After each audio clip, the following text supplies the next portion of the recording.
स्वागत है। आज हम एक बहुत ही दिलचस्प आध्यात्मिक लेख पर बात करने जा रहे हैं। जी। इसका नाम है प्रातः मुरली ओम शांति, और ये सीधे तौर पर आत्मा, परमात्मा और समय के चक्र के बारे में बात करता है। लेकिन इसका जो अंदाज है वो बहुत अनोखा है। बिल्कुल, ये कोई आम धार्मिक टेक्स्ट जैसा नहीं है। ये एक पूरी की पूरी फिलॉसफी को कुछ पन्नों में समेटने की कोशिश करता है। भाषा बहुत सरल है, लेकिन विचार वो काफी गहरे हैं। हाँ, और आज हमारा मकसद भी यही है। ये लेख एक तरह का आध्यात्मिक रोड मैप देता है कि कैसे एक आत्मा अशांति की दुनिया से निकलकर 21 जन्मों के पक्के सुख तक पहुंच सकती है। तो आज हम इसी रोड मैप की परतें खोलेंगे, इसके हर एक मोड़ और पड़ाव को समझने की कोशिश करेंगे। बिल्कुल, और इसका सबसे पहला पड़ाव तो इसके नाम में ही है, ओम शांति। सही कहा। हम तो इसे आमतौर पर एक अभिवादन, एक नमस्ते की तरह इस्तेमाल करते हैं। हाँ। लेकिन ये लेख कहता है कि इसका मतलब कहीं ज्यादा गहरा है। ओम का अर्थ है मैं। मतलब मैं एक आत्मा हूँ। हाँ, मैं एक आत्मा हूं। और शांति वो उस आत्मा का असली मतलब ओरिजिनल स्वभाव है, उसका स्वधर्म। और ये अपने आप में एक बहुत बड़ा आइडिया है। कैसे? इसका मतलब ये हुआ कि शांति कोई ऐसी चीज नहीं है जिसे हमें कहीं बाहर जाकर खोजना है। जैसे किसी पहाड़ पर या जंगल में। बिल्कुल, ये टेक्स्ट कह रहा है कि शांति तो हमारा मूल स्वरूप ही है। हम जो भी तनाव, चिंता या अशांति महसूस करते हैं, वो सब बाहरी है, एक परत की तरह है जो हमारे असली स्वभाव पर चढ़ गई है। अच्छा। तो सवाल शांति पाने का नहीं, बल्कि उसे फिर से अनकवर करने का है। मतलब जैसे एक साफ शीशे पर धूल जम जाती है, शीशा गंदा नहीं होता, बस धूल हटानी पड़ती है। एग्जैक्टली। और ये घर लौटने की बात भी इस लेख में की गई है। शांति धाम का जिक्र है, जो आत्मा का असली घर है। हाँ, और इसके ठीक उलट इस दुनिया को जहां हम अभी हैं उसे दुख धाम कहा गया है। ये दो ध्रुवों की तरह है। शांति धाम आत्मा की कह सकते हैं डिफॉल्ट सेटिंग है, और दुखधाम? दुखधाम वो जगह है जहां आत्मा आकर शरीर लेती है और इस सुख दुख के खेल में फंस जाती है। और लेख का तर्क ये है कि इस दुख धाम का अब अंत होने वाला है। और फिर शांति का एक नया दौर शुरू होगा। जी। अच्छा, तो ये तो हुई आत्मा की बात। लेकिन इस दुख धाम को समझाने के लिए एक बहुत ही दमदार शब्द इस्तेमाल किया गया है, रावण राज्य। ये सुनने में ही बहुत भारी लगता है। हाँ। और ये शायद इस लेख का सबसे जरूरी कॉन्सेप्ट है। यहाँ रावण कोई 10 सिर वाला पौराणिक राक्षस नहीं है। तो फिर क्या है? ये टेक्स्ट उस कहानी को एक मनोवैज्ञानिक रूपक में बदल देता है। यहाँ रावण का मतलब है 5 विकार: काम, क्रोध, लोभ, मोह और अहंकार। अच्छा, तो मतलब ये है कि असली लड़ाई बाहर नहीं, हमारे अंदर ही है। बिल्कुल। हम हर साल दशहरे पर रावण का पुतला जलाते हैं, लेकिन ये लेख तो कह रहा है कि असली रावण तो हमारे अंदर ही जिंदा है। सही पकड़ा। ये उस पूरी परंपरा को एक नया अर्थ दे रहा है। पुतला जलाना एक प्रतीक है, पर असली काम है इन अंदरूनी दुश्मनों पर जीत पाना। जब तक ये रावण यानी ये 5 विकार दुनिया पर राज कर रहे हैं, तब तक यहाँ अशांति ही रहेगी। हाँ, ये रावण राज्य सिर्फ एक बाहरी दुनिया नहीं, बल्कि एक मानसिक अवस्था भी है जिसमें इंसान फंसा हुआ है। और इस रावण राज्य के ऑपोजिट एक दैवी राज्य की कल्पना की गई है। सतयुग, त्रेता का जिक्र है। हाँ, और उसका वर्णन बहुत सुंदर है। कहा गया है कि वहाँ दुख या अपवित्रता होती ही नहीं। यहाँ तक कि वहाँ की गायों को भी सतोप्रधान और देवताओं की तरह सुंदर बताया गया है। ये स्वर्ग और नरक के फर्क को दिखाने का एक तरीका है।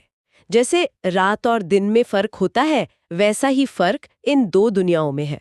एक में हर चीज अपनी सबसे शुद्ध अवस्था में है, और दूसरी में, यानी आज की दुनिया में, हर चीज में गिरावट आ चुकी है। और दिलचस्प बात यह है कि इस दैवी राज्य की स्थापना कोई इंसान नहीं करता। कौन करता है फिर? ईश्वर खुद करते हैं, जिन्हें इस लेख में बाबा यानी पिता कहकर पुकारा गया है। इस बाबा शब्द पर मैं रुकना चाहूंगा। ईश्वर के लिए पिता शब्द का इस्तेमाल करना, ये उसे एक बहुत ही व्यक्तिगत रिश्ता बना देता है ना? हाँ, बिल्कुल। ये कोई दूर आसमान में बैठा हुआ कोई एब्स्ट्रैक्ट गॉड नहीं है। ये एक पिता है जो अपने बच्चों की मदद कर रहा है। सही बात है। ये इस फिलॉसफी का एक मुख्य आधार है। ईश्वर को एक मार्गदर्शक और मददगार पिता के रूप में देखा गया है, जो अपने बच्चों को इस रावण राज्य से निकालकर दैवी राज्य में ले जाने आया है। और वो ये अकेले नहीं करते, वो अपने बच्चों को ही इस काम में अपना मददगार बनाते हैं। जी।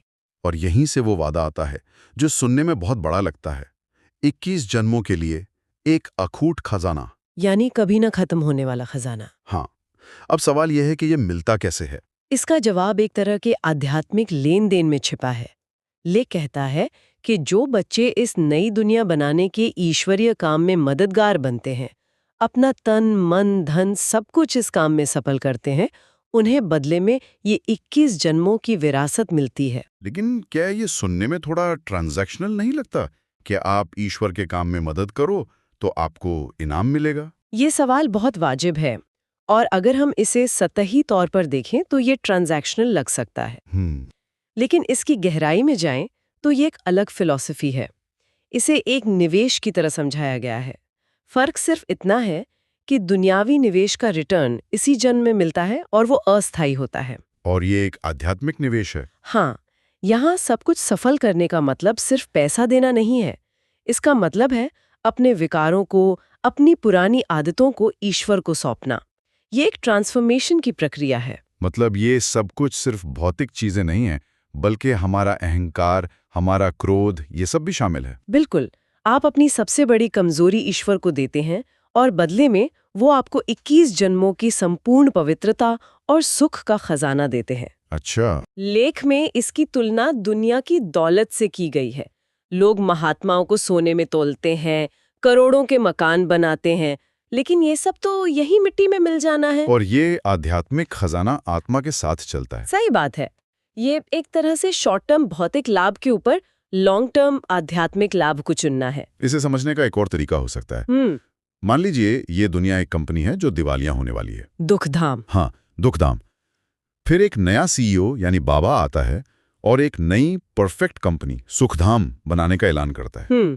तो जो लोग अपनी पूरी संपत्ति, अपना समय, अपनी ऊर्जा इस पुरानी डूबती कंपनी से निकालकर नई कंपनी बनाने में लगा देते हैं, उन्हें सिर्फ सैलरी नहीं मिलती, बल्कि उन्हें 21 पीढ़ियों तक उस नई कंपनी के बोर्ड ऑफ डायरेक्टर्स में परमानेंट सीट मिल जाती है। वाह, ये एनालॉग बिल्कुल सटीक है। ये सिर्फ इनाम नहीं है, ये को ओनरशिप है। आप नई दुनिया के निर्माता बन जाते हैं। जी, तो ये समझ आता है। लेकिन अब एक और बड़ा सवाल है, ये सारा ज्ञान, ये रोड मैप दे कौन रहा है? लेख कहता है कि बाबा या परमात्मा खुद एक आत्मा है, उनका अपना शरीर नहीं है, तो फिर वो हमसे बात कैसे करते हैं? और यहाँ इस फिलॉसफी का सबसे अनोखा और शायद सबसे विवादास्पद पहलू आता है, रथ का सिद्धांत। रथ का सिद्धांत? हाँ, लेख के मुताबिक परमात्मा, जिन्हें शिव बाबा कहा गया है, एक साधारण मनुष्य के शरीर में प्रवेश करते हैं। उस शरीर को भागीरथ या भाग्यशाली रथ कहा गया है। वो उस शरीर का इस्तेमाल एक वाहन की तरह करते हैं ताकि वो अपनी बात बच्चों तक पहुंचा सकें। जी। इस शरीर को पुरानी जूती भी कहा गया है। ये सुनकर तो थोड़ा अजीब लगता है। हाँ, लगता है। किसी इंसान के शरीर को पुरानी जूती कहना, ये तो अपमानजनक सा लगता है। हाँ, पहली बार सुनने में ये बहुत अजीब लग सकता है, लेकिन इसके पीछे का विचार शरीर के महत्व को कम करना है। ये इस बात पर जोर देता है कि असली पहचान आत्मा है, शरीर नहीं। अच्छा।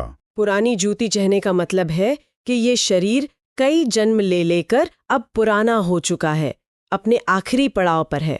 परमात्मा ये जता रहे हैं कि मैं इस शरीर से नहीं, बल्कि इसके अंदर बैठी आत्माओं से बात कर रहा हूँ। मतलब उनके लिए ये शरीर सिर्फ एक माध्यम है, एक माइक की तरह। बिल्कुल, असली महत्व माइक का नहीं, बल्कि उससे आने वाली आवाज का है। और ये भी कहा गया है कि परमात्मा जन्म मरण के चक्र में नहीं आते, उनका आना इस ड्रामा में एक अनोखा पार्ट है। हाँ, वो गर्भ से जन्म नहीं लेते, उनका आना दिव्य प्रवेश कहलाता है। और इसी वजह से एक बहुत ही सुंदर और भावनात्मक बात कही गई है। क्या? बाबा कहते हैं कि उनके बच्चे उनसे भी ज्यादा भाग्यशाली हैं, लकी सितारे हैं। ये तो कमाल की बात है। आमतौर पर पिता चाहता है कि बच्चे उसके जैसा बने, लेकिन यहाँ पिता कह रहा है कि बच्चे मुझसे भी महान है। ऐसा क्यों? क्योंकि वो बच्चों को विश्व का मालिक बनाकर खुद वानप्रस्थ में यानी शांति धाम में वापस चले जाते हैं। वो खुद राजा नहीं बनते, बच्चों को बनाते हैं। हाँ, दुनिया में एक पिता अपनी जायदाद बच्चों को देता है, लेकिन परमात्मा पूरी दुनिया की बादशाही बच्चों को देकर खुद उस खेल से अलग हो जाते हैं। ये एक निस्वार्थ प्रेम की पराकाष्ठा है। बिल्कुल, इसीलिए बच्चों को लकी सितारे कहा गया है, क्योंकि उन्हें बनाने वाला खुद पर्दे के पीछे चला जाता है। ये वाकई ये गहरा विचार है। अच्छा, इसी से जुड़ा एक और मुद्दा है। लेख में दिव्य दृष्टि या साक्षात्कार का भी जिक्र है। जैसे अर्जुन को कृष्ण ने विराट रूप दिखाया था। हाँ, या किसी को घर बैठे दूर देश की कोई घटना दिख जाए। इस बारे में ये लेख क्या कहता है? लेख मानता है कि साक्षात्कार या दिव्य दृष्टि होती है और ये सब ड्रामा में पहले से तय है। लेकिन बहुत महत्वपूर्ण है। लेख कहता है कि अब बाबा ने साक्षात्कार का पाठ बंद कर दिया है। बंद कर दिया है? क्यों? अगर लोगों को भगवान के दर्शन हो जाएं, तो उनका विश्वास और पक्का नहीं हो जाएगा? यहीं पर ये फिलॉसफी ज्ञान को अनुभव से ऊपर रखती है। उनका तर्क है कि साक्षात्कार एक अस्थायी अनुभव है। मतलब? ये एक मूवी देखने जैसा है। आपको कुछ देर के लिए अच्छा लग सकता है, आप प्रभावित हो सकते हैं, लेकिन मूवी खत्म होने के बाद आप वापस अपनी असलियत में आ जाते हैं। उससे आपके अंदर कोई स्थायी बदलाव नहीं आता। और ज्ञान से आता है? हाँ, ज्ञान यानी नॉलेज आत्मा में धारण होता है। वो आपकी समझ को बदलता है। वो आपको क्यों और कैसे का जवाब देता है। साक्षात्कार से सद्गति यानी सच्ची मुक्ति नहीं मिलती। सद्गति ज्ञान से मिलती है? जी, ये टेक्स्ट कह रहा है कि अब चमत्कार देखने का समय नहीं है, अब समझकर खुद को बदलने का समय है। ये शो देखने और पढ़ाई करने के बीच का फर्क है। शो मनोरंजक हो सकता है, लेकिन डिग्री पढ़ाई करने से ही मिलती है। सही बात। और ये ज्ञान धारण कौन करता है, शरीर या आत्मा? आत्मा। लेख इस बात पर बहुत जोर देता है और आत्मा के स्वरूप के बारे में भी एक बहुत सूक्ष्म बात कही गई है। उसे एक बिंदी की तरह बताया गया है, एक पॉइंट ऑफ लाइट। इतना सूक्ष्म कि उसे इन आंखों से देखा नहीं जा सकता। बिल्कुल। मुझे ये हिस्सा बहुत आकर्षक लगा। लेख कहता है कि डॉक्टरों ने आत्मा को पकड़ने की बहुत कोशिश की, लेकिन वो हाथ नहीं आई। हाँ, आज भी विज्ञान चेतना यानी कॉन्शियसनेस के रहस्य को पूरी तरह समझ नहीं पाया है। ये टेक्स्ट उसी तरफ इशारा कर रहा है। बिल्कुल, ये विज्ञान की सीमाओं की बात कर रहा है। विज्ञान भौतिक चीजों को माप सकता है, उनका विश्लेषण कर सकता है, लेकिन आत्मा या चेतना भौतिक नहीं है, वो ऊर्जा है। उसे आप किसी औजार से नहीं पकड़ सकते। नहीं, उसे सिर्फ ज्ञान के तीसरे नेत्र से यानी समझ से जाना और अनुभव किया जा सकता है। ये एक तरह से कह रहा है कि जिंदगी के सबसे बड़े सच को जानने के लिए आपको माइक्रोस्कोप की नहीं, बल्कि सही नजरिए की जरूरत है। तो अगर हम इस पूरी चर्चा को समेटें, तो ये लेख एक ऐसी यात्रा का वर्णन करता है जो मैं कौन हूं के सवाल से शुरू होती है। और इसका जवाब है, मैं एक शांत स्वरूप आत्मा हूं। और ये आत्मा अभी दुख धाम में यानी 5 विकारों के रावण राज्य में फंसी हुई है, जिससे अशांति पैदा होती है। फिर एक दिव्य पिता आते हैं जो एक साधारण शरीर का रथ इस्तेमाल करके हमें ज्ञान देते हैं। और वो हमें बताते हैं कि इस रावण राज्य को खत्म करके एक दैवी राज्य की स्थापना हो रही है। और जो आत्माएं इस काम में अपना सब कुछ, सिर्फ धन नहीं बल्कि अपने विकार भी स्वाहा करती हैं, उन्हें बदले में 21 जन्मों की बादशाही का ऐसा खजाना मिलता है जो कभी खत्म नहीं होता। तो कुल मिलाकर ये अस्थायी चीजों से ध्यान हटाकर अपनी शाश्वत पहचान को समझने और एक बड़े दिव्य उद्देश्य से जुड़ने का एक आह्वान है। बिल्कुल, ये सिर्फ जानकारी का संग्रह नहीं है, ये एक परिवर्तन का मैनुअल है। अंत में एक विचार हमारे सुनने वालों के लिए इस लेख के आखिरी हिस्से में एक बहुत ही प्रैक्टिकल बात कही गई है कि कुछ मिनटों के लिए अशरीरी होने का अभ्यास, यानी खुद को शरीर से अलग एक आत्म समझने की प्रैक्टिस। हाँ, वो प्रैक्टिस घंटों की नींद से ज्यादा ताजगी और आराम दे सकती है। तो ये एक सवाल छोड़ जाता है ना, कि हम हमेशा अपने शरीर को आराम देने के तरीके खोजते हैं, अच्छा बिस्तर, स्पा, मसाज, पर क्या हम कभी ये सोचते हैं कि शायद असली थकान शरीर को नहीं, आत्मा को होती है? और अगर ऐसा है, तो उस थकान को मिटाने का तरीका क्या है?